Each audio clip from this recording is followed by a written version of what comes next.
Bismillahirrahmanirrahim. Alhamdulillah rabbil alamin wassalatu wassalamu ala asyrafil anbiya'i wal mursalin nabiyina Muhammadin wa ala alihi wa sahbihi wa man tabi'ahum bi ihsanin ila yaumiddin. Amma ba'd. Jamaah semua, ayyuhal ikhwatul akhawat yang dirahmati Allah Azza wa Jal, tentunya kita bersyukur kepada Allah Azza wa Jal atas nikmatnya pada pagi hari ini waktu Qatar.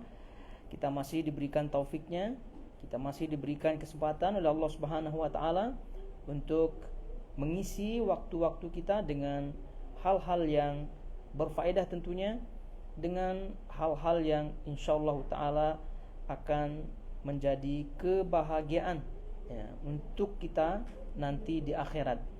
Dan alhamdulillah tentunya pada minggu ini itu sudah banyak ya kegiatan-kegiatan kajian di Qatar ini, dan sebagian tentunya atau mungkin semua jamaah ibu-ibu yang ikut daurah Qatar ya pada minggu-minggu ini yang telah dilaksanakan, dan semoga apa yang diikuti kemudian juga apa yang dikeluarkan dari mungkin harta atau juga mungkin tenaga dan seterusnya itu dijadikan amal soleh dan diterima oleh Allah Subhanahu wa taala.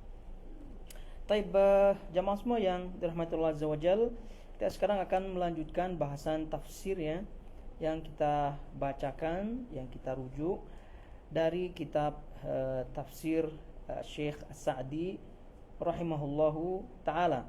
Dan silahkan bagi yang memiliki kitabnya langsung maupun terjemahnya, silahkan dibuka ayat 154 ya. Sekarang ayat 154 dari surah Al-Baqarah. Jadi ini kita sampaikan bahwa kita membacakan daripada tafsir As-Sa'di rahimahullahu taala karena ini adalah tafsir yang kategorinya ringkas namun tentunya padat, dan disebutkan oleh para ulama bahwa kitab tafsir ini adalah kitab tafsir yang tentunya dari segi akidahnya dan seterusnya itu sahih. Nah, taib. Kalau kita melihat ayat 154 di sini Allah Subhanahu wa taala berfirman, "Wala taqulu liman yuqtalu fi sabilillahi amwat bal ahya'un walakin la tash'urun." Taib. Dan janganlah kamu mengatakan terhadap orang-orang yang gugur di jalan Allah bahwa mereka itu mati. Bahkan yaitu sebenarnya mereka itu hidup, tetapi kamu tidak menyadarinya. Taib.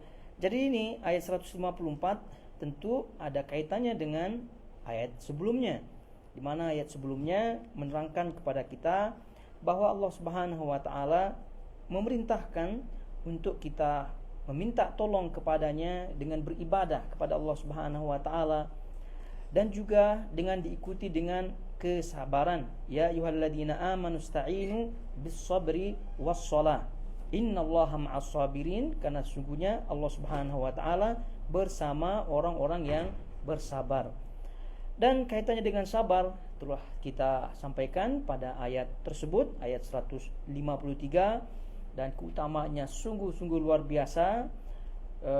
Silahkan rujuk apa yang pernah kita sampaikan dan juga artikel-artikel atau tulisan-tulisan, buku-buku berkait dengan kesabaran dan juga keutamaannya sungguh banyak. Jadi silahkan dirujuk di bacaan-bacaan tersebut. Namun ringkasnya bahwa sabar ini adalah tips suksesnya hidup seseorang baik di dunia maupun di akhirat. Nah, ayat 154 ini juga tentu berkaitan dengan kesabarannya, karena mereka-mereka yang disebutkan di dalam ayat 154 ini yang gugur ya, yang mati di jalan Allah, yang berperang di jalannya, itu tidak lain tidak bukan karena mereka kesabarannya ya, kesabarannya. Nah, jadi mereka banyak keutamaan yang mereka dapatkan di sisi Allah Subhanahu wa taala. Di antara yang disebut di sini adalah mereka tidak mati ya, tidak mati dalam arti kata tidak mati seperti kematian yang biasa. Kalau kematian biasa itu ya kematian dicabut ruh dari jasad itu saja. Namun mereka orang-orang yang mati fi sabilillah, orang yang mati syahid ini hidup di alam barzakhnya, kemudian dibuktikan bahwasanya mereka meninggal dunia tidak berlaku baginya hukum-hukum orang yang mati biasa seperti dimandikan dan seterusnya. Dan ini tidak lain tidak bukan karena mereka sabar. Ya, kalau bukan atas dasar sabar dan sebelumnya lillahi ta'ala, ya tentu mereka tidak akan mendapatkan keutamaan yang sungguh luar biasa ini. Karena orang-orang yang sabarlah yang mampu atau yang bisa berjihad fi sabilillah dan meraih apa yang dijanjikan oleh Allah Subhanahu wa taala. Bayangkan kalau mereka yang tidak sabar ya, ketakutan yang luar biasa menyelimputinya, lalu kemudian belum lagi sifat-sifat pengecut dan seterusnya, baru mendengar bom sedikit sudah lari terbirit-birit, atau mungkin lihat musuhnya sudah gemetaran dan seterusnya. Ini tentu tidak berlaku bagi orang-orang yang berjihad fi sabilillah. Taib. Dalam ayat ini disebutkan bahwasanya orang-orang yang mati atau gugur fi sabilillah itu mendapatkan keutamaan yang luar biasa, yaitu bal ahya. Jadi mereka itu hidup walaupun jasadnya mati memang, tapi pada hakikatnya mereka itu hidup. Dan ini membuktikan bahwasanya Allah Subhanahu wa taala itu apabila ingin atau apabila menghendaki daripada hambanya untuk mendapatkan keutamaan, itu mereka diuji oleh Allah Subhanahu wa taala, kemudian diberikan musibah ya. Nah, sejauh mana mereka akan menjalankan atau sejauh mana mereka mensikapi daripada ujian-ujian tersebut. Nah, salah satunya ini adalah berperang fi sabilillah. Nah, kemudian kalau kita melihat di sini Allah Subhanahu wa taala menyebutkan liman yuqtalu fi sabilillah. Jadi mereka-mereka yang gugur fi sabilillah, itulah mereka yang ahya, yang hidup ya, yang hidup. Dan disebutkan di sini mereka itu hidup tetapi kamu tidak menyadarinya. Ini yang disebut oleh para ulama sebagai mati syahid dunia dan akhirat ya, mati syahid dunia dan akhirat. Jadi kalau kita melihat penjabaran para ulama itu mati syahid ya, mati syahid itu ada beberapa macam ya. Ada yang paling tertinggi, inilah dia mati syahid dunia dan akhirat. Nah, jadi mereka-mereka yang berjihad fisabilillah, berperang fisabilillah, lalu kemudian meninggal di situ, itu disebut dengan mati syahid dunia dan akhirat. Kenapa disebut mati syahid dunia dan juga akhirat? Mati syahid dunia disebutkan karena mereka tidak berlaku bagi mereka hukum-hukum orang yang mati biasa. Tadi kita sebutkan tidak berlaku pada hukumnya pada mereka dimandikan dan seterusnya. Jadi mereka tidak dikafani, mereka langsung dikuburkan apa adanya. Nah, jadi mereka disebut mati syahid dunia karena tidak berlaku pada mereka hukum-hukum orang mati biasa. Jadi di dunia mereka tidak lagi diperlakukan sebagaimana hukum-hukum mati biasa. Kemudian mati syahid akhirat, kan tadi kita sebutkan kan mereka ini mati syahid dunia dan akhirat ya. Mati syahid dunia dan akhirat. Jadi kenapa disebut mati syahid akhirat? Karena mereka akan mendapatkan keutamaan yang luar biasa di akhirat ya. Sebelum di akhirat ini bal ahya, mereka itu hidup.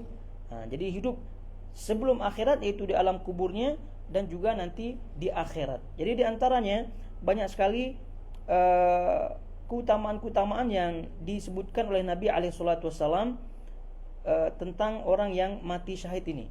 Jadi antaranya kita bacakan hadisnya yang diriwayatkan oleh Al-Imam Al-Baihaqi, dan hadisnya ini disahihkan oleh Syekh Al-Albani rahimahullahu taala daripada Al-Miqdam radhiyallahu taala anhu qala Rasulullah sallallahu alaihi wasallam inna lisyahidi 'inda Allah azza wa jalla khisalan yughfaru lahu fi awwali duf'ati damihi wa yura maq'adahu minal jannah wa yuhalla alaihi hullatal iman wa yuzawwiju 72 zawjatan minal huril 'ain wa yujaru min 'adzabil qabri wa yu'manu yawmal faz'il akbar wa yudha'u 'ala ra'sihi tajul waqar al-yaqutah minhu khairun minad dunya wa ma fiha wa yushaffa'u fiha wa yushaffa'u fi 70 insanan min aqaribihi.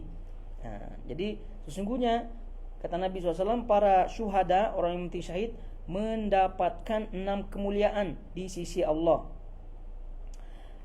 Allah akan mengampuninya pada waktu darahnya keluar pertama kali dari tubuhnya.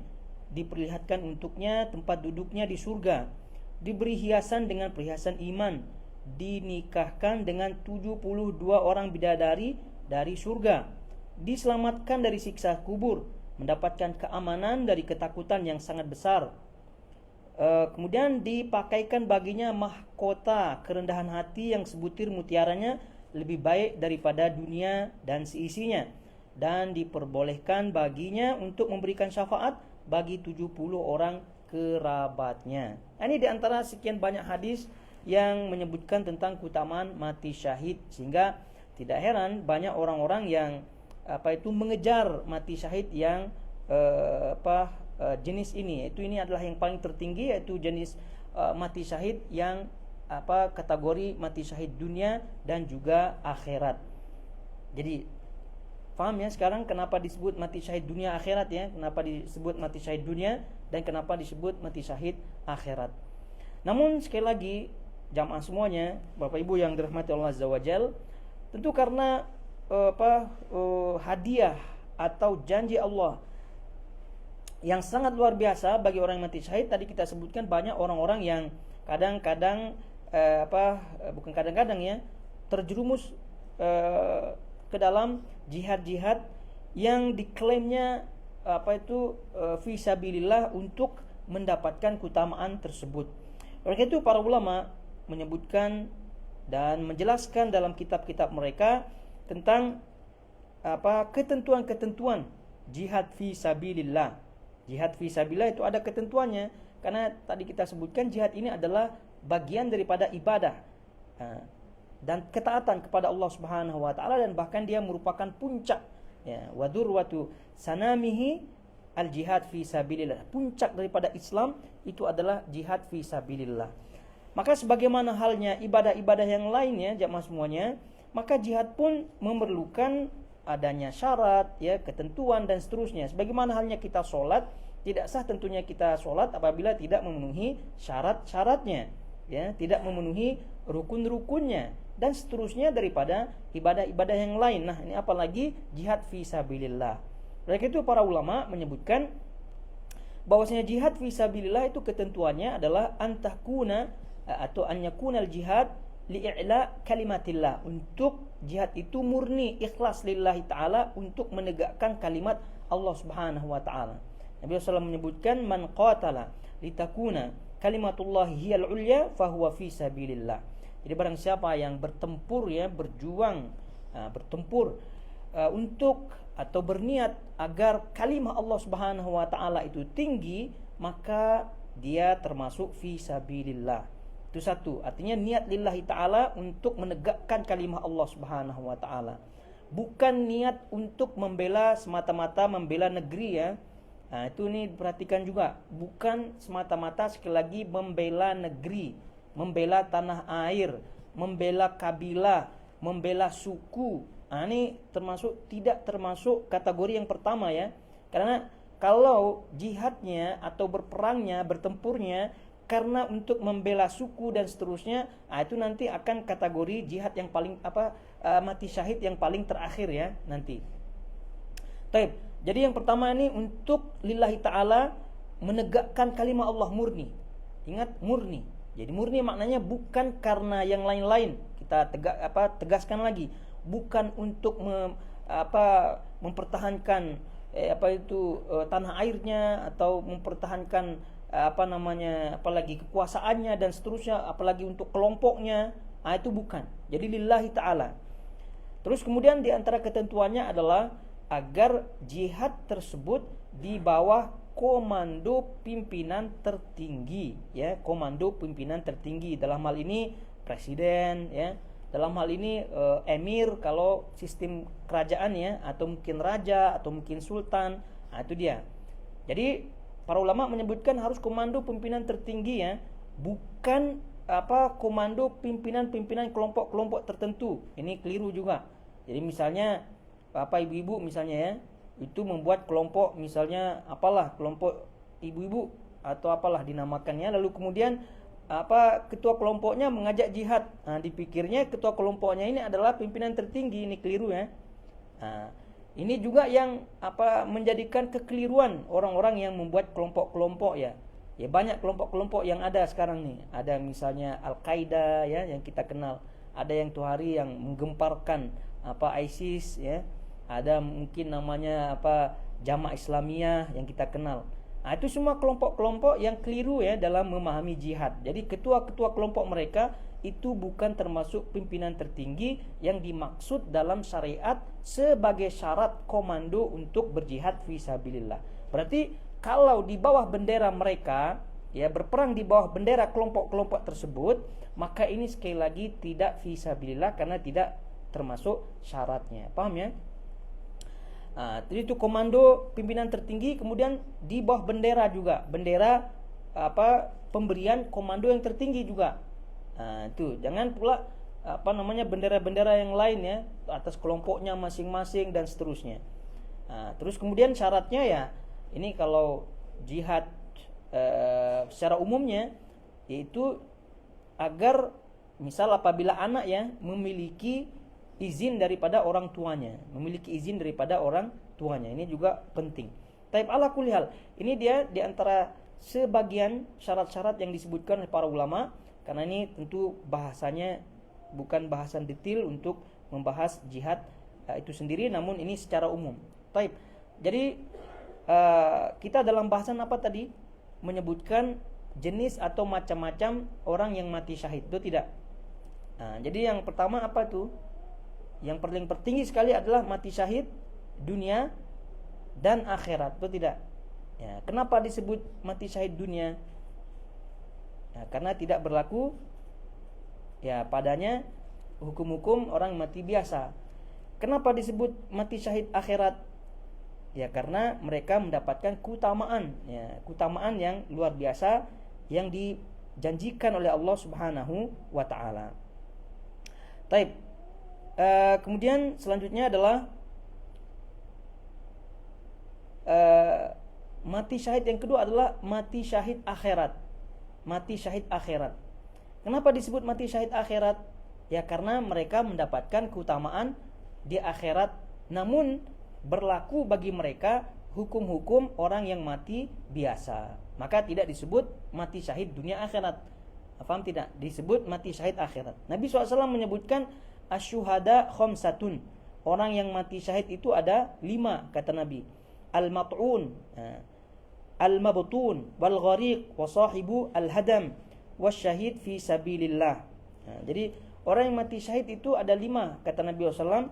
Ada yang mat'un, jadi orang yang mati syahid karena ta'un, ya, karena penyakit menular dan seterusnya, seperti itu hari Covid dan seterusnya. Itu insyaallah masuk dalam kategori ini. Wal mabtun, mereka yang mati karena sakit perut. Kata para ulama ada yang menyebutkan penyakit dalam, ya, misalnya kanker dan seterusnya. Wal ghariq, orang yang mati tenggelam. Wasahibul hadam, orang yang tertimpa, ya, mati tertimpa, mungkin batu, mungkin bangunan dan seterusnya. Kemudian wasyahid fi sabilillah, dan orang yang mati syahid fi sabilillah. Nah, disebut di sini ada 5, dan yang kelimanya adalah mati syahid fi sabilillah. Namun tadi dah kita sebutkan kategori mati syahid fi sabilillah adalah kategori mati syahid dunia dan akhirat. Tapi yang lain-lain seperti tadi mat'un, mabtun, orang yang mati karena sakit perut lah, karena tenggelam, orang yang tertimpa dan seterusnya, itu tadi kita sebutkan berlaku padanya hukum orang yang mati biasa di dunia, artinya dimandikan, disolatkan dan seterusnya. Tapi dia insyaallah biidznillah mendapatkan keutamaan di akhirat. Paham? Jadi ini adalah mati syahid akhirat, disebut mati syahid akhirat saja, tidak dunia. Taib. Selanjutnya, yang ketiga yang paling bawah adalah mati syahid dunia. Mati syahid dunia. Nah, kenapa disebut mati syahid dunia? Karena dia tidak disebut mati syahid akhirat. Disebut mati syahid dunia, dia hanya dapatkan atau berlaku padanya hukum mati syahid, artinya tidak berlaku padanya hukum orang yang mati biasa, namun dia tidak mendapatkan pahala di akhirat. Siapa mereka? Mereka adalah orang yang ikut bertempur ya, ikut berjuang di bendera kaum muslimin ya, atau bertempur di pertempuran melawan orang-orang kafir, namun niatnya bukan lillahi ta'ala. Niatnya bukan lillahi ta'ala. Ya tadi disebutkan niatnya untuk bangga-bangga ya, mungkin supaya disebut pahlawan, atau mungkin bahkan ada sebagian di antara mereka, dan itu terjadi di zaman Nabi SAW, sehingga Nabi SAW menyebutkan di suatu pertempuran, fulan itu masuk neraka. Nah, para sahabat heran, kenapa fulan masuk neraka? Padahal kan dia ikut berperang. Di situ dia terluka gitu. Kemudian ternyata para sahabat mengecek orang yang disebut oleh Nabi SAW masuk neraka tadi, rupa-rupanya orang ini kesakitan, dalam keadaan sakit ya, terkapar dalam keadaan sakit, lalu kemudian tidak bersabar, kemudian menancapkan pedangnya ke dalam tubuhnya, sehingga kategori bunuh diri. Nah, akhirnya dia pun meninggal ketika itu. Artinya dia ikut berperang, namun karena seperti tadi ya, tidak sabar, lalu kemudian bunuh diri dan seterusnya. Jadi intinya yang ketiga adalah mati syahid dunia. Ya, kenapa disebut dunia? Karena tidak berlaku padanya hukum orang mati biasa. Jadi dia tidak dimandikan dan seterusnya. Jadi langsung saja. Dan ini tapi mereka tidak mendapatkan keutamaan di akhirat karena niatnya bukan lillahi ta'ala. Betullah pentingnya berniat lillahi ta'ala di dalam jihad fi sabilillah agar mendapatkan keutamaan yang disebutkan oleh Allah Subhanahu wa taala dan juga yang disebutkan oleh Nabi sallallahu alaihi wasallam. Taib. Jadi wala taqulu liman yuqtalu fi sabilillahi amwat bal ahya'un walakin la tash'urun. Jadi jangan kamu mengatakan terhadap orang-orang yang gugur di jalan Allah bahwa mereka itu mati, bahkan sebenarnya mereka itu hidup, tetapi kamu tidak menyadarinya. Disebut di sini kamu tidak menyadarinya atau sebelumnya. Jadi Allah Subhanahu wa taala menyebutkan di sini wala taqulu ya. Jangan kalian mengatakan. Ini berarti ini adalah larangan ya. Ini adalah larangan. Nah, ini kata para ulama keliru atau larangannya dalam hal ini menyebutkan orang yang meninggal mati syahid itu mati. Jadi dari segi mana kekeliruannya atau larangannya, dari sisi mana? Dari sisi bahwa orang yang mati syahid itu pada hakikatnya tidak mati secara total, ya, tidak mati secara total. Kalau kita yang mati biasa itu mati secara total ya, jasadnya itu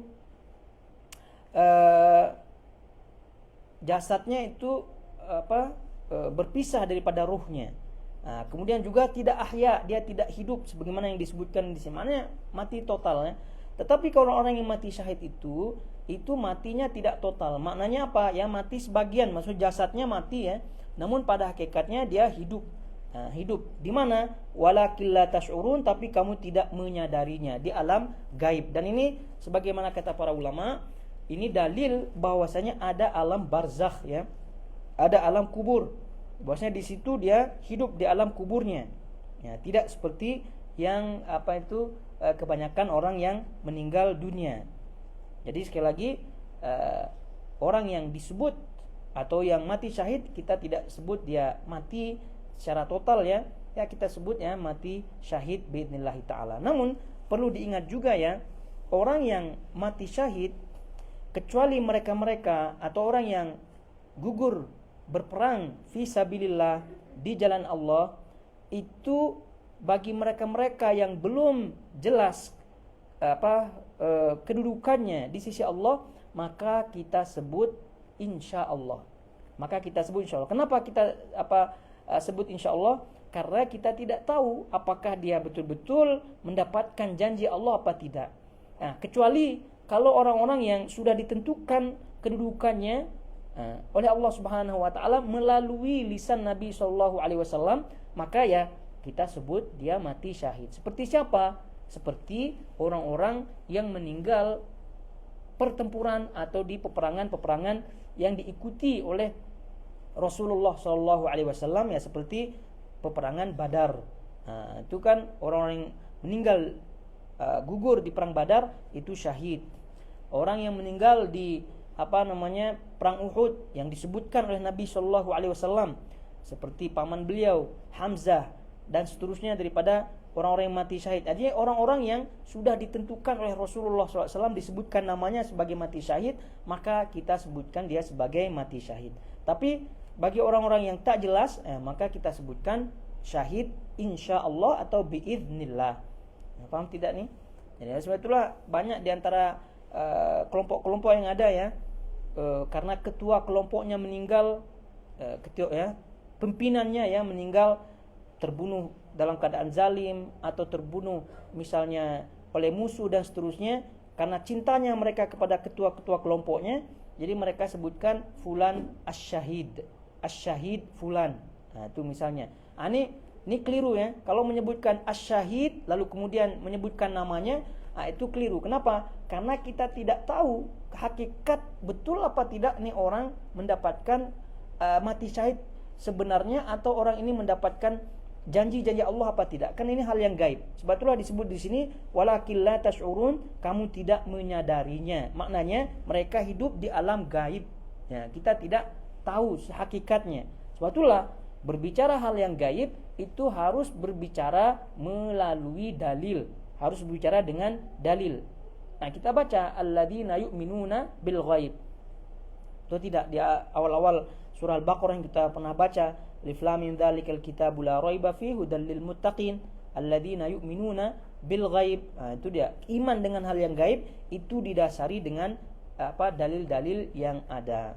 Nah, jadi ini dia wala taqulu liman yuqtalu fi sabilillahi amwat bal ahya walakin la tash'urun. Baik, itu secara umum. Kemudian sekarang kita melihat tafsir Syekh As-Sa'di rahimahullahu taala. Kita baca di situ dan diikuti ya.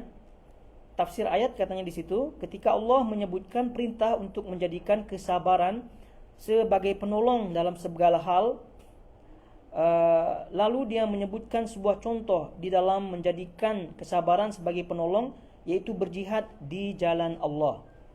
Diperhatikan di sini, lalu dia yaitu Allah Subhanahu wa taala menyebutkan sebuah contoh dalam menjadikan kesabaran sebagai penolong, yaitu berjihad di jalan Allah. Kenapa? Karena tadi kita sebutkan berjihad ini adalah puncak daripada Islam. Sehingga kalau tidak ditopang dengan kesabaran yang luar biasa, maka tentu orang itu tidak akan mendapatkan apa yang dia inginkan daripada jihad tersebut. Kata beliau, di mana jihad itu merupakan ketaatan paling utama yang bersifat jasmani dan suatu hal yang paling berat bagi jiwa, karena kesulitan yang ada dalam dirinya berkaitan dengan nyawa. Dan karena hal itu bisa mengakibatkan kematian serta kehilangan nyawa yang hanya disukai oleh orang-orang yang cinta kepada dunia agar mendapatkan kehidupan dan sumber-sumbernya. Dan semua yang mereka lakukan adalah sebuah usaha untuk mendapatkan dengannya, mendapatkan kehidupan dan menolak hal yang bertentangan dengannya. Ini beliau menyebutkan alasan-alasannya kenapa jihad itu adalah merupakan ibadah yang paling berat ya. Dan tadi kita sebutkan Nabi SAW menyebutkan wadur watu samani al-jihad fi sabilillah. Jadi puncak daripada Islam itu adalah berjihad fi sabilillah. Kenapa demikian? Karena pengorbanannya banyak sekali. Jiwa, raga, harta dan semuanya itu akan dikorbankan. Ya, berbeda dengan ibadah-ibadah yang lain. Ini adalah nyawa ya, berkaitan dengan nyawa. Sehingga kalau tidak dengan kesabaran, maka ya tentu tidak akan mendapatkan apa yang diinginkan. Kemudian kata beliau, dan telah diketahui bahwa sesuatu yang dicintai tidak akan ditinggalkan oleh seorang yang berakal kecuali kepada suatu hal yang dicintai yang lebih tinggi dan lebih agung. Nah, itulah dia orang yang berakal tentunya ya. Tapi orang yang kurang akalnya ya tentu tidak sampai ke situ. Jadi orang yang beriman adalah mencintai berjihad fi sabilillah, dan itu adalah puncak daripada ketaatan kepada Allah Subhanahu wa taala. Kemudian maka Allah mengabarkan bahwa barang siapa yang terbunuh di jalannya, di jalan Allah, yaitu berperang di jalan Allah dengan bermaksud untuk meninggikan kalimat Allah dan agamanya yang jelas dan bukan karena tujuan lainnya, niscaya dia tidak akan kehilangan kehidupan yang dia cintai. Bahkan dia akan memperoleh kehidupan yang lebih utama dan lebih sempurna daripada apa yang kalian pikirkan dan dalam pikiran. Taib. Jadi Allah Subhanahu wa taala mengabarkan di sini bahwasanya orang yang mati syahid itu pada hakikatnya tidak kehilangan nyawanya dan maka mereka akan hidup. Nah, sebab itulah disebutkan jamaah semuanya disebutkan di dalam asbabun nuzul ya, asbabun nuzul sebab turun daripada surah Al-Baqarah ayat 154 ini, bahwa disebutkan orang-orang menyebutkan ketika sahabat-sahabat Nabi SAW gugur di medan pertempuran perang Badar dan perang Uhud. Jadi orang-orang menyebutkan orang-orang yang mati di perang Badar dan mati di perang Uhud. Jadi mereka menyebutkan kalimat atau lafaz mati. Jadi mereka yang mati di perang Badar dan mereka yang mati di perang Uhud. Nah, Allah Subhanahu wa taala tidak menginginkan orang yang mati di jalannya itu terkesan rendah. Ya, kalau disebutkan orang yang mati di perang Uhud, orang yang mati di perang Badar misalnya, itu kan kalimat lafaz mati kan menunjukkan levelnya sama dengan kematian biasa, betul tidak? Levelnya sama. Jadi Allah Subhanahu wa taala tidak menginginkan hal itu. Jadi Allah Subhanahu wa taala menginginkan mereka itu tetap tinggi di sisi Allah Subhanahu wa taala, tetap tinggi di mata manusia. Sebetulnya Allah Subhanahu wa taala menurunkan di sini, wala taqulu liman yuqtalu fi sabilillahi amwat. Jangan kalian katakan, jangan kalian sebut orang yang mati di jalan Allah itu orang yang mati. Bal ahya, tapi mereka hidup. Maka kita sebut mereka mati syahid. Nah, itu yang pertama. Kemudian yang keduanya, bahwa orang-orang yang mati syahid ya fi sabilillah pada waktu itu tentunya kerabatnya ya, keluarganya, familynya. Kalau yang mati anaknya, orang tuanya sedih. Kalau orang tuanya mati, anaknya sedih. Kalau yang suaminya mati, istrinya sedih dan seterusnya. Maka Allah Subhanahu wa taala menurunkan ayat ini sebagai penyemangat mereka-mereka yang ditinggalkan, sebagai penggembira bagi mereka-mereka yang ditinggalkan. Nah, jadi dengan membaca ayat ini, maka tentunya keluarga-keluarga mereka itu tidak akan sedih lagi ya. Tidak akan merasa kehilangan lagi. Kenapa? Karena justru ketika ayat ini turun, maka ada kabar bahwasanya mereka itu hidup. Jadi justru malah kesedihan yang mereka alami, kemudian kehilangan yang mereka rasakan itu berubah menjadi kebahagiaan malah ya. Karena kalau kita mengetahui, misal ya, kita mengetahui saudara kita atau kerabat kita di jauh sana ya, kita tidak ada pernah dapat bisa berhubungan ya. Apalagi di zaman dulu tidak ada WhatsApp, tidak ada telepon, tapi kita tahu orang itu masuk kerabat kita ini, kita tahu dia hidup sejahtera, bahkan mewah, bahkan gembira di kehidupannya di situ, di tempatnya di situ, walaupun kita tidak lihat, tapi kita tetap berbahagia, betul tidak? Nah, itulah dia ukurannya seperti itu. Jadi dengan adanya kabar seperti ini dari Allah Subhanahu wa taala, maka kerabat-kerabat mereka, family mereka itu tidak sedih lagi. Kenapa? Karena mereka mengetahui bahwasanya keluarga mereka yang gugur fi sabilillah itu pada hakikatnya bukan mati, bahkan mereka hidup ya, dihidupkan oleh Allah Subhanahu wa taala di alam gaib, di alam kuburnya, kemudian juga di akhirat nanti biidznillah taala. Baik, kemudian kita balik. Maka orang-orang yang mati syahid itu ahya'un 'inda rabbihim yurzaqun farihina bima atahumullahu min fadlihi wa yastabshiruna billadina lam yalhaqu bihim min khalfihim alla khaufun 'alaihim wa lahum yahzanun yastabshiruna bi ni'matin min Allah wa fadlin wa anna Allah la yudhi'u ajral mu'minin. Nah, itu dalam surah Al-Imran ayat 169 171. Ini juga ayat Al-Imran ayat 169 atau 100 sebelumnya ayat 159 itu senada dengan ayat ini, sehingga dikutip oleh beliau rahimahullahu taala. Allah menyebutkan mereka itu hidup di sisi Rabb-nya dengan mendapat rizki. Mereka dalam keadaan gembira disebabkan karunia Allah yang diberikannya kepada mereka, dan mereka bergirang hati, ya, berbahagia hati tentang orang-orang yang masih tinggal di belakang yang belum menyusul mereka, bahwa tidak ada kekhawatiran terhadap mereka dan tidak pula mereka bersedih hati. Mereka bergirang hati, bergembira dengan nikmat dan karunia yang besar dari Allah, dan bahwa Allah tidak menyia-nyiakan pahala orang-orang yang beriman. Nah, ini kalau dah keyakinan seperti ini, maka mungkin apa tidak keluarga yang ditinggalkan itu sedih lagi. Mungkin apa tidak keluarga yang ditinggal merasa kehilangan. Mungkin apa tidak? Kan tidak mungkin, ya.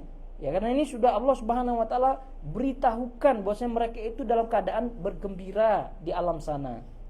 Bergembira di tempatnya sana, walaupun kita tidak bisa berhubungan dengannya. Ya, tapi seperti tadi dah kita kiaskan, ada saudara kita di jauh sana namun kita tidak bisa telepon, tapi kita tahu ada kabar misalnya dari embasi, ya, di tempat tinggalnya, bahwasanya menyebutkan fulan ini justru bahagia di situ, ya, mendapatkan kedudukan tinggi, gaji yang besar,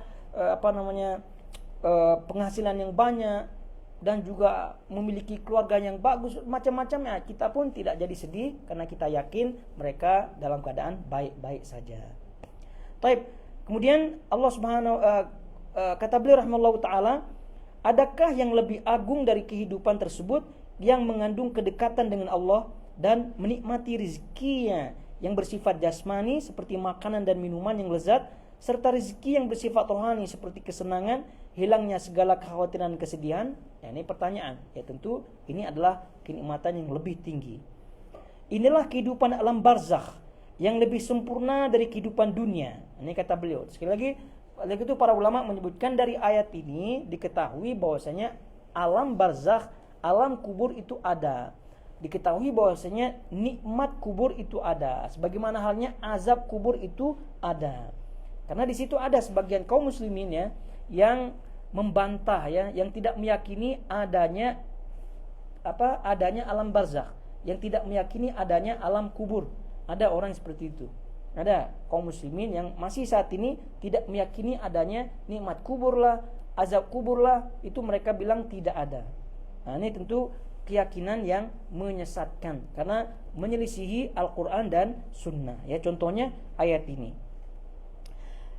Kata beliau rahimahullahu ta'ala, bahkan Nabi telah mengabarkan bahwa ruh para syuhada ada dalam perut burung hijau yang minum dari sungai-sungai surga, makan buah-buahan surga, dan berlindung dalam sangkar-sangkar yang digantung di bawah arsy, sebagaimana dalam Sahih Muslim dari hadis Ibnu Mas'ud. Ini tentu hal yang gaib, ya, gimana dia arwah orang mati syahid itu berada di perut atau tembolok, ya, burung hijau, minuman dari sungai-sungai surga. Ini semua kita tidak tahu, tapi kita hanya meyakininya. Karena bagi Allah Subhanahu wa taala tidak ada yang mustahil, ya, tidak ada yang mustahil untuk menciptakan, untuk meletakkan ruh mereka seperti ini, tidak ada yang mustahil.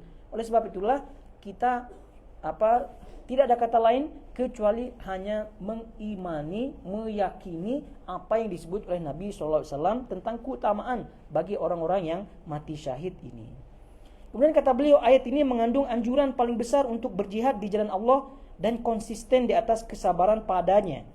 Jikalau hamba merasakan apa yang didapatkan oleh orang-orang yang terbunuh di jalan Allah berupa pahala, niscaya tidak akan ada seorang pun yang mau terlambat melakukannya. Namun karena tidak adanya pengetahuan, pasti yang sempurna itulah yang membuat hilangnya tekad. Bertambah lelaplah orang yang tidur, serta terlewatlah ganjaran yang agung dan ghanimah. Kenapa tidak begitu? Padahal Allah Subhanahu wa taala menyebutkan dalam surah At-Taubah ayat 111, ishtara minal mu'minin, Allah membeli dari orang mukmin diri dan harta mereka dengan memberikan surga untuk mereka.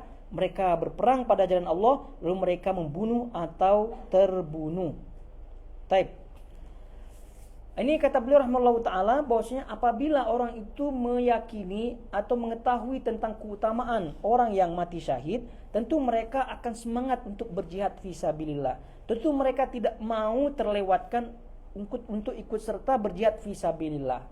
Namun perlu dicatat, ya jamaah semua, ya, perlu dicatat bahwa ada orang yang menyebutkan, ya, ada yang menyebutkan itu katanya orang-orang Wahabi. Nah, tuh orang-orang Salafi katanya.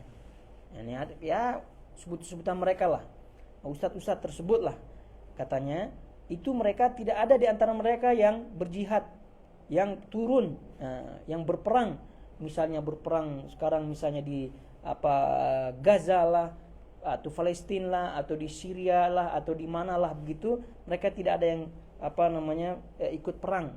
Bahkan ada yang menyebutkan di antara mereka pengecut dan seterusnya.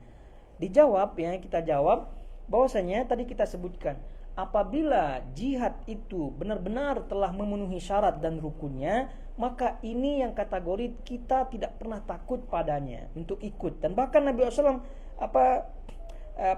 menyebutkan ya, itu bahwa orang-orang yang tidak ingin berjihad fisabilillah dan tidak meniatkan diri untuk mati fisabilillah, maka itu kematiannya adalah kematian jahiliyah. Naudzubillah min dzalik. Sebab itu bagi kita tetap untuk kita berniat untuk berjihad fisabilillah dan tidak akan pernah takut padanya, tidak akan pernah terluput darinya.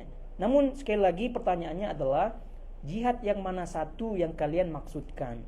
Nah, kalau yang dimaksud adalah jihad yang tidak jelas gitu ya, asal-asalan ikut, ya tentu tidak demikian. Dikhawatirkan ya nanti akhirnya matinya mati konyol ya, dikhawatirkan demikian.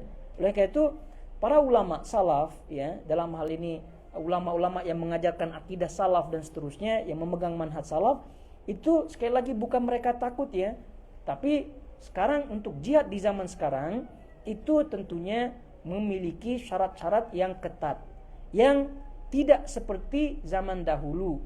Kalau zaman dahulu negeri kaum muslimin kan satu, betul tidak jamaah semuanya? Dikomandoi oleh khalifah kaum muslimin. Nah, misalnya Harun ar-Rasyid misalnya, itu mengkomando seluruh negeri kaum muslimin. Nah, tapi kalau sekarang di sini masing-masing negeri kaum muslimin masing-masing memiliki pimpinan tertinggi, masing-masing memiliki presiden-presiden, perdana menteri, raja-raja dan seterusnya. Maka itu yang perlu adanya izin di situ. Nah, ala kulli hal, bahwasanya kita tidak pernah takut untuk berjihad fisabilillah. Namun apabila jihad itu telah memenuhi syarat dan rukunnya, maka tentu kita akan maju dan tidak akan pernah gentar selangkah pun. Nah, kemudian kata beliau, kita kembali ya, demi Allah kata beliau, sekiranya manusia memiliki 1000 jiwa, yang kemudian jiwa tersebut akan pergi satu persatu di jalan Allah, tidaklah menjadi suatu yang agung dibandingkan dengan pahala yang besar tersebut. Nah, yaitu apa? Kalaulah ada 1000, ini 1000 ya, tapi tidak mungkin ya.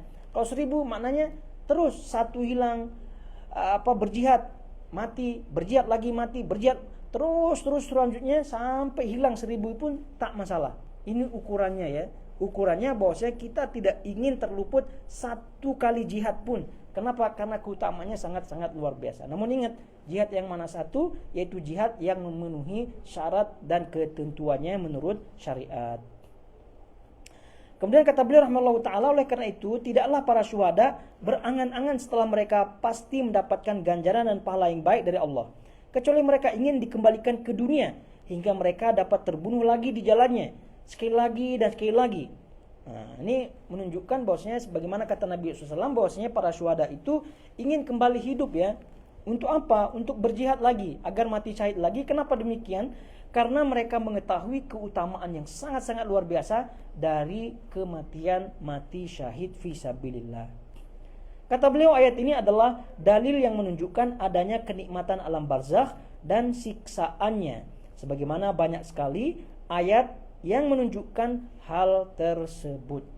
Nah, tadi kita sebutkan ini sebagai dalil bahwasanya Allah Subhanahu wa taala menyediakan nikmat kubur, nikmat yang ada di alam barzakh bagi mereka yang mendapatkannya biidznillah taala, dan sekaligus sebagai bantahan bagi mereka yang tidak meyakini adanya nikmat dan juga adanya azab kubur. Nah,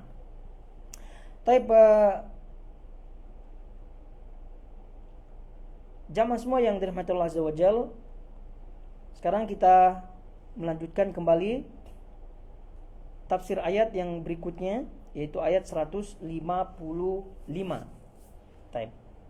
Ayat 155. Dibuka lagi. Kata Allah Subhanahu wa taala, walanabluwannakum bisyai'im minal khawfi wal ju' wa naqsim minal amwali wal anfusi wath thamarat wa basyiris sabirin. Nah, ini juga masih berbicara tentang orang-orang yang sabar dan terkait dengan sabar. Ya, kalau tadi ayat 154 untuk berjihad fisabilillah, untuk mendapatkan janji-janji Allah Subhanahu wa taala dalam berjihad fisabilillah, ya tentu modal utamanya adalah sabar. Tentunya selain ikhlas lillahi taala. Ini juga demikian adanya. Bahwasanya Allah Subhanahu wa taala menyebutkan, dan sesungguhnya akan kami berikan cobaan kepadamu dengan sedikit ketakutan, kelaparan, kekurangan harta, jiwa dan buah-buahan, dan berikanlah berita gembira kepada orang-orang yang sabar. Ini dia. Pemberitaan ini diberitakan oleh Allah Subhanahu wa taala kepada Nabi sallallahu alaihi wasallam dan juga kepada para sahabatnya dan juga kepada kita semua sampai akhir zaman nanti ketika Allah Subhanahu wa taala menegakkan kiamat. Bahwasanya Allah Subhanahu wa taala tetap akan memberikan cobaan ya kepada kita. Namun cobaan ini adalah cobaan untuk at-tamhis. Cobaan untuk Allah Subhanahu wa taala memilih hambanya yang mana satu hambanya yang betul-betul sabar dan seterusnya. Bukan untuk menghancurkan. Ya, jadi cobaan-cobaan yang ada, musibah-musibah yang ada, sekali lagi bukan untuk menghancurkan. Dan ini yang harus kita yakini, bahwasanya cobaan yang diberikan Allah Subhanahu wa taala kepada kita itu mesti ada hikmahnya. Kenapa kita yakini demikian? Karena kita yakini bahwasanya apa yang diberikan oleh Allah Subhanahu wa taala daripada cobaan itu bukan untuk menyakiti, bukan untuk menghancurkan hambanya, bukan. Buktinya apa? Diperhatikan ya jamaah semuanya. Allah Subhanahu wa taala menyebutkan di sini, dan sungguh akan kami berikan cobaan kepadamu dengan sedikit ketakutan. Walanabluwannakum bisyai'in. Syai' itu kan sesuatu ya, maksudnya sesuatu sebagian. Sebagian sesuatu atau diterjemahkan sedikit. Jadi Allah Subhanahu wa taala tidak menyebutkan walanabluwannakum bikullin. Tidak menyebutkan semua ketakutan, tapi Allah menyebutkan sebagian ketakutan. Ya, karena Allah Subhanahu wa taala menyebutkan semua, ya, semua ketakutan, kelaparan dan seterusnya, maknanya kita akan hancur ibu-ibu dan semuanya, jamaah semua ya. Semua akan hancur. Jadi Allah akan memberikan kita seluruh ketakutan yang ada, atau mungkin kelaparan yang ada, ya udah mati semuanya, hancur semua, tidak ada makhluk lagi, tidak ada. Tapi Allah Subhanahu wa taala menyebutkan sebagian, sedikit daripada ketakutan. Sebab itulah ini fungsinya apa? Untuk sebagai ujian, untuk menentukan ya. Nah, siapa sesungguhnya Allah? Siapa di antara hamba-hamba Allah yang sesungguhnya benar-benar sabar? Maka Allah Subhanahu wa taala sebutkan wabasyiri as-sabirin, dan berikan kabar kepada orang-orang yang sabar. Inilah kalau kita melihat ya, ujian-ujian yang ada dalam kehidupan tidak terlepas, tidak terluput daripada yang disebutkan oleh Allah Subhanahu wa taala di sini ya. Dari sedikit ya, ini ingat sedikit saja. Ini orang ya, ketika diberikan ujian oleh Allah, ya, diberikan musibah, sakit misalnya, atau meninggal keluarganya, atau mungkin usahanya bangkrut, atau mungkin rugi dan seterusnya. Dipikirnya itu adalah musibah yang paling besar sekali. Dipikirnya udah tidak ada kehidupan lagi baginya. Dipikirnya kehidupannya sudah sempit sekali. Maka ini keliru ya. Maknanya dia tidak paham ayat ini. Maksudnya pertama, Allah Subhanahu wa taala memberikan cobaan full atau sebagian. Sebagian. Ini maknanya apa? Ini sebagai ujian saja. Ya, kemudian tentunya ada hikmah di situ. Ini kita harus yakini. Nah, oleh karena itu, kalau kita melihat inilah apa yang kita alami dari kehidupannya, kita alami kalau tidak takut, lapar. Takut itu ya banyak sebabnya ya, ketakutan. Mungkin terjadi perang, itu pun takut ya. Mungkin takut secara pribadi ya, ada orang yang meneror, ada orang yang mengancam pribadi, keluarga dan seterusnya. Itu pun bagian daripada ketakutan. Ketakutan akan dibuang kerja. Nah, itu pun ketakutan juga, dan seterusnya daripada macam-macam ketakutan masuk di sini. Wal ju', kelaparan ya, tentu kekurangan harta, kekurangan bahan makanan secara langsung, mungkin karena pacaklik ya bahasanya, atau mungkin karena memang tidak ada lagi buah-buahan dan seterusnya, itu masuk daripada kelaparan. Wa naqsim minal amwal, kekurangan harta, wal anfus wath thamarat. Ini kekurangan harta, jiwa dan buah-buahan, ini adalah sekali lagi bentuk daripada ujian-ujian yang ada. Namun kita yakini bahwasanya Allah Subhanahu wa taala apabila menginginkan kebaikan bagi hambanya, maka hamba tersebut diuji oleh Allah Subhanahu wa taala. Dan Nabi SAW menyebutkan, tidaklah ada suatu yang menyakiti daripada kaum muslimin hatta asyaukah, sampai duri sekalipun itu akan menjadi penghapus dosa dan pengangkat derajatnya di sisi Allah Subhanahu wa taala. Maka ini harus kita yakini. Oleh sebab itu Allah Subhanahu wa taala menyebutkan wabashshiri as-sabirin, dan berikanlah berita gembira kepada orang-orang yang sabar, orang-orang yang sabar. Karena orang-orang yang sabarlah yang akan mendapatkan keutamaannya. Jadi orang-orang yang sabar ketika menghadapi ketakutan, ketika menghadapi kelaparan dan seterusnya daripada ujian ini, itulah dia. Namun kesabaran yang sesungguhnya.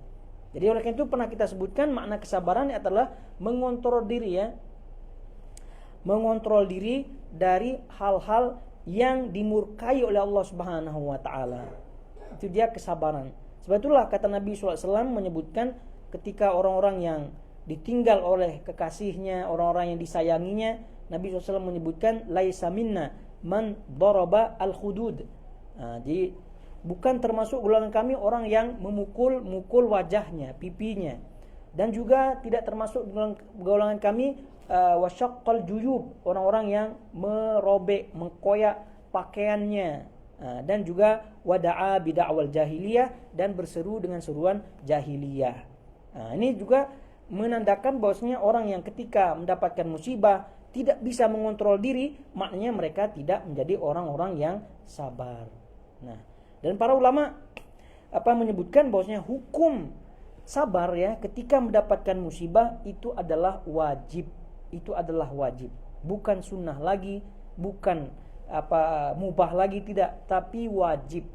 Karena apabila orang itu hilang kesabaran, itu boleh jadi masuk ke dalam kekufuran. Boleh jadi masuk ke dalam kekufuran.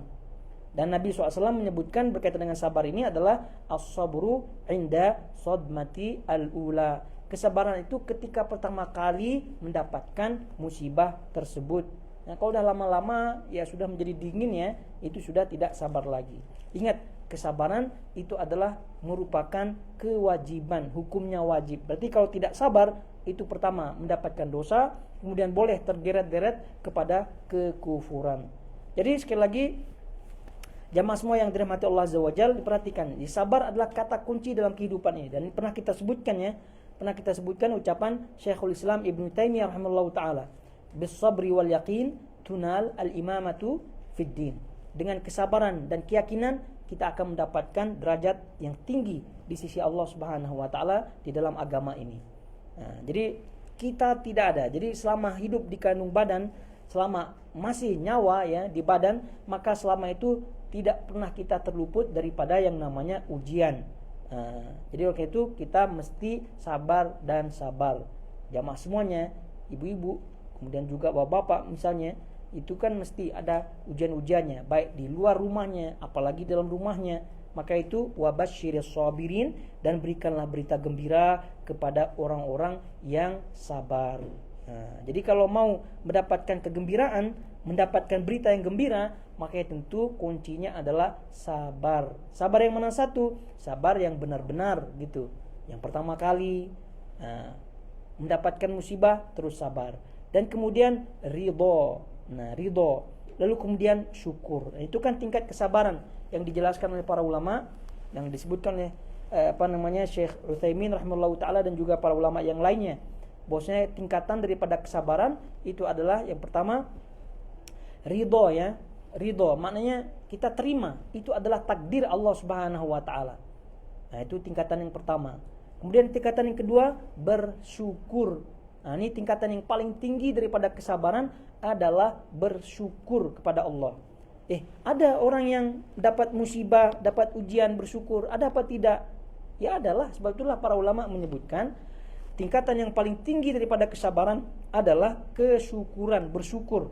Nah, kalau ridho itu di bawah kesabaran, di bawah kesabaran. Sebab itulah ridho ketika mendapatkan musibah, hukumnya kata para ulama di bawah wajib. Kalau sabar itu wajib. Nah, kalau ridho itu kata para ulama sunnah. Nah, kalau syukur itu lebih lagi. Itu tentu sangat-sangat disunahkan. Bagaimana bentuk orang itu syukur ketika mendapatkan musibah? Ketika mendapatkan musibah ya jelas sabar ya. Nah, jelas ridho. Nah, syukurnya bagaimana bentuknya? Syukurnya ya bentuknya pertama dia yakini ini pasti ada hikmah dari Allah Subhanahu wa taala. Nah, kemudian hikmahnya itu yang dia gali, kemudian dia fahami, kemudian yakini, lalu kemudian menghasilkan syukur. Nah, contoh misalnya dia dibuang kerja ya, tidak lagi kerja di tempatnya. Nah, itu kan bagi sebagian orang kan sedih kan, musibah. Nah, tapi bagi dia bersyukur. Nah, dia ingat ini ada hikmah dari Allah. Oh, karena bisa jadi, boleh jadi dia keluar dari tempat kerja ini, Allah akan memberikan tempat kerja yang lain. Oh, boleh jadi dengan dia misalnya keluar daripada tempat kerjanya ini atau tidak kerja lagi di tempat kerjanya ini, dia akan lebih banyak beribadah lagi kepada Allah. Dia akan ini. Nah, hikmahnya itu yang justru menyebabkan dia senang. Sehingga ketika datang musibah bukan justru malah menangis ya, bukan justru malah menampakkan muka sedih ya, tapi justru malah senyum, malah dia bersuka hati, bersyukur kepada Allah Subhanahu wa taala. Nah, itulah bentuk daripada kesyukuran yang merupakan kesabaran yang paling tingkat tinggi. Ini diperhatikan ya jamaah semuanya, diperhatikan ibu-ibu semuanya. Jadi kalau mau menjadi orang yang sabar tingkat tinggi, maka bersyukur. Nah, gimana bentuk bersyukur? Tadi yakini hikmah, kemudian yakini hikmah itulah yang paling terbaik untuk kita, maka justru kita akan malah bersyukur dengan kita ditimpa musibah oleh Allah Subhanahu wa taala. Baik. Kita baca selanjutnya keterangan daripada Syekh As-Sa'di rahimahullahu taala ini dengan cepat. Baik. Perhatikan di situ. Tafsir ayat kata beliau, Allah mengabarkan bahwa sudah menjadi keharusan bagi hamba-hambanya untuk diuji dengan segala cobaan, agar jelas orang yang benar dan orang yang dusta. Maksudnya orang yang benar, maksudnya orang yang jujur ya, dengan orang yang dusta. Orang yang sabar dengan orang yang tidak sabar. Dan ini adalah sunnah Allah pada hamba-hambanya. Karena kalau tanpa ada ujian ya, ya tentu kita tidak akan jelas mana satu yang betul-betul, mana satu yang tidak betul. Sebetulnya penting adanya ujian. Dalam kehidupan berpendidikan juga ada namanya imtihan ya, ada namanya ikhtibar. Itu untuk mengetahui sejauh mana kualitas daripada orang-orang tersebut. Kata beliau, karena suatu kesenangan itu bila terus berlanjut bagi orang yang beriman dan tidak diiringi dengan suatu cobaan, niscaya akan terjadi campur aduk yang merupakan kerusakan baginya. Ini juga Allah Maha tahu ya. Kalau kita tidak diuji ya, apa yang kita inginkan selalu gitu dan selalu diberikan oleh Allah, tidak ada ujian, maka dikhawatirkan itu akan menjadi istidraj. Dikhawatirkan itu menjadi bumerang malah ya, kerusakan. Oleh sebab itu Allah Subhanahu wa taala untuk mengingatkan kita, ya kadang kita diuji dengan sakit lah, dengan anak lah, dengan harta lah, dan seterusnya daripada ujian-ujian yang ada. Baik. Jamaah semua yang dirahmati Allah Azza wa Jalla, kiranya ya, karena waktu tidak sudah habis ya, jadi kita cukupkan untuk tafsir daripada ayat ini dengan penyampaian yang tadi, dan untuk bacaannya ya kita cukupkan sekali lagi, dan insyaallah taala kita akan melanjutkan tafsir ayat yang seterusnya, yaitu ayat 156 pada pertemuan berikutnya atau yang akan datang biidznillah taala. Nah, semoga Allah Subhanahu wa taala sekali lagi menjadikan kita hamba-hambanya yang bersabar kepada Allah Subhanahu wa taala dan mendapatkan apa yang dijanjikan olehnya Rabbul Alamin. Eh, Selanjutnya nih ada pertanyaannya. Assalamualaikum Pak Ustadz. Apakah termasuk jihad jika tentara Indonesia dikirim ikut menjaga keamanan dengan kerjasama PBB, yaitu di perbatasan Afrika karena ada konflik antar suku daerah tersebut?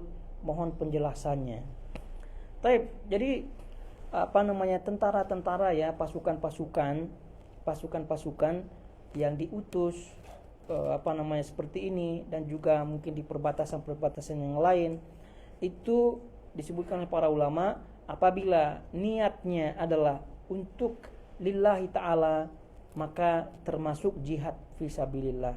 Tapi kalau niatnya hanya semata-mata tugas saja, kemudian menjaga perbatasan saja, menjaga wilayah saja, maka ini tidak termasuk jihad yang dimaksud.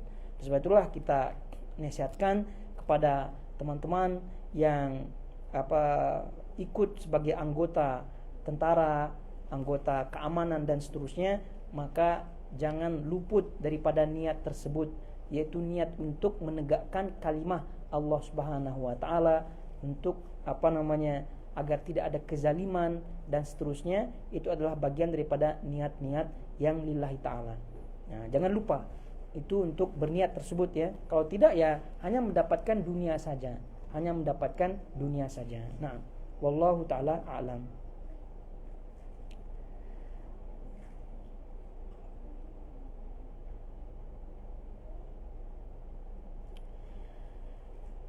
Baik,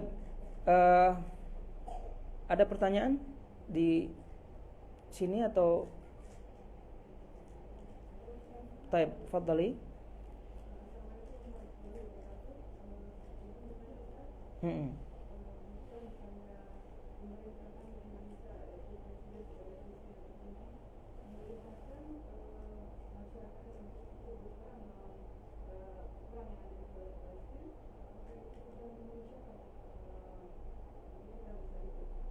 Ya, jadi syarat yang permisalnya, misal ya, tapi tidak ya, ini permisalan saja.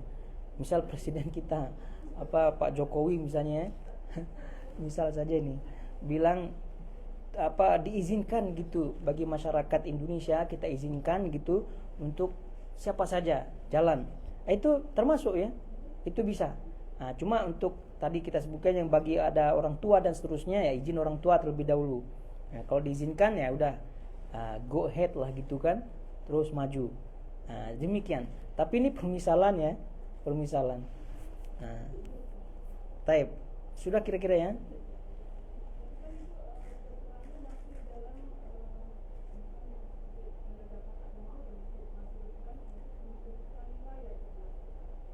Apa tuh?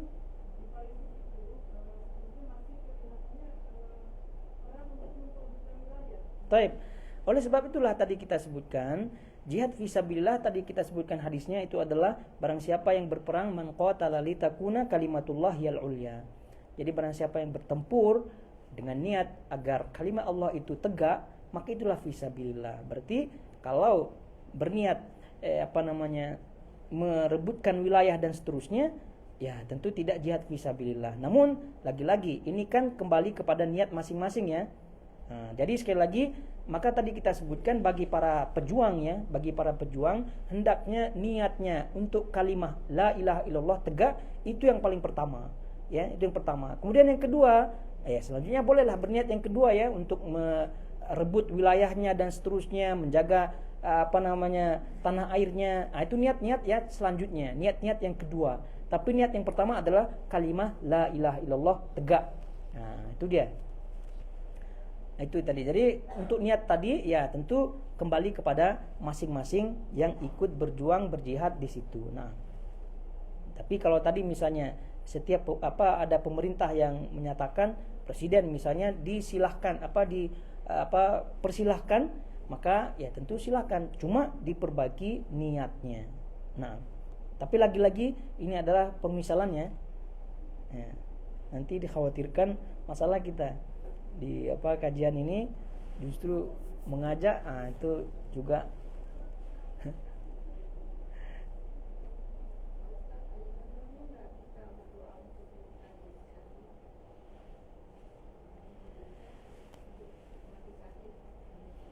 Iya, tidak ada ya, maksudnya apa, doa secara umum saja untuk apa namanya, eh, untuk mati syahid ya, fisabilillah, karena apa, doa yang eh, ya boleh saja dengan apa namanya, bahasa-bahasa sendiri, atau mungkin kalau untuk apa namanya, yang bisa berbahasa Arab misalnya, silahkan menyebutkan Allahumma ja'alni syahidan fi sabilik dan seterusnya.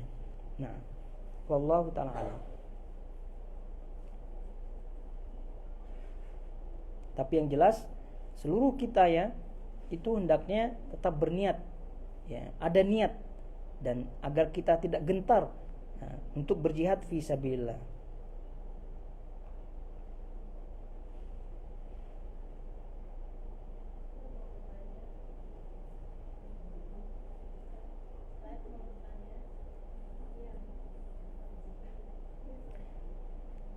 Taib. Jadi sebelumnya ya,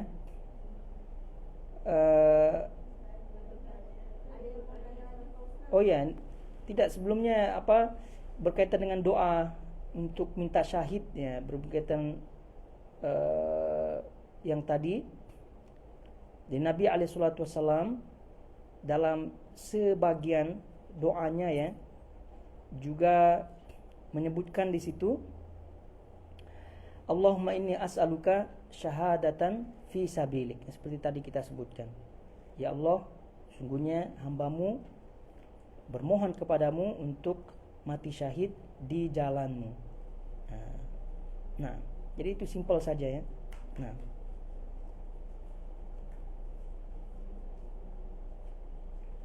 Taib, selanjutnya doa apa, pertanyaan berikutnya.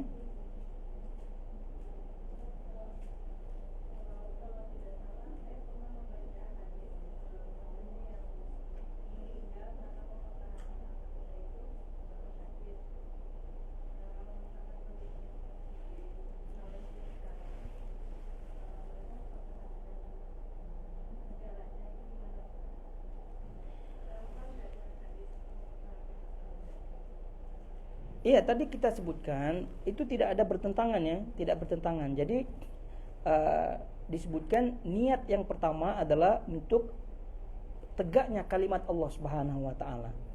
Ya, karena kan mereka melawan musuhnya ya. Karena kalau apa namanya, musuh apa kalah, berarti itu akan tegak nanti kalimat Allah Subhanahu wa taala di situ, ibadahnya menjadi tenang dan seterusnya. Lalu kemudian datang niat berikutnya untuk menjaga kawasannya. Nah, diperhatikan ya. Jadi niat yang itu tidak bertentangan, namun mana satu yang didahulukan, mana satu yang lebih diutamakan. Nah, ini kira-kira paham ya? Jadi yang diutamakan ya, yang diutamakan adalah apa itu, niat untuk tegak kalimat Allah. Nah, selanjutnya baru datang niat untuk menguasai perbatasan atau wilayah dan seterusnya. Nah, dan perlu diketahui juga ya, jihad itu kan ada dua secara umum ya. Jihad yang berbentuk fardu kifayah, yang itu yang tadi kita bahas ya, ada izin pemerintah. Kemudian juga syaratnya adalah ada kekuatan penuh ya, ada kekuatan. Jadi kalau tidak ada kekuatan pun itu tidak masuk ya. Nah, jadi harus hitung-hitungannya sudah sesuai. Ada jihad fardu ain. Jihad fardu ain. Jadi jihad fardu ain ini bentuknya apa? Bentuknya seperti yang di Gaza di situ, diserang gitu langsung gitu ya. Udah, itu tidak perlu ada izin-izin siapa-siapa ya. Karena memang membela diri ya statusnya. Membela diri statusnya ya sudah, berjihad fisabilillah di situ apa adanya. Nah, ya, fadhali.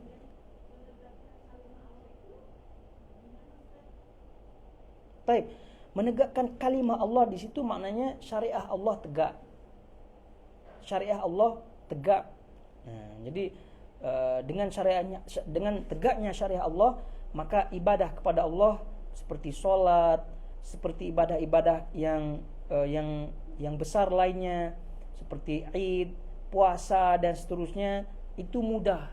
Nah, itu tidak ada halangan lagi, dan bahkan itu yang lebih menguasai. Nah, itu namanya kalimat Allah Subhanahu wa taala tegak. Nah, sekarang misalnya kalau yang terjadi di Gaza, itu kalimat Allah ya belum tegak lagi di situ. Kenapa? Karena mereka dikuasai oleh orang-orang Yahudi ya, orang-orang Yahudi. Nah, maka orang-orang yang berjuang di situ itu hendaknya niatnya pertama adalah untuk tegaknya kalimat Allah ini, yaitu tegaknya syariat Allah di situ, tidak ada yang menghalang-halanginya dan seterusnya. Nah, sekarang nih misal pergi orang setempat ya, orang lokal bahkan itu pergi ke Baitul Maqdis saja itu harus ada izinnya dan seterusnya, betul tidak? Maknanya belum tegak kalimat Allah Subhanahu wa taala. Nah, itu diniatkan seperti itu. Itulah makna daripada kalimat Allah Subhanahu wa taala. Nah,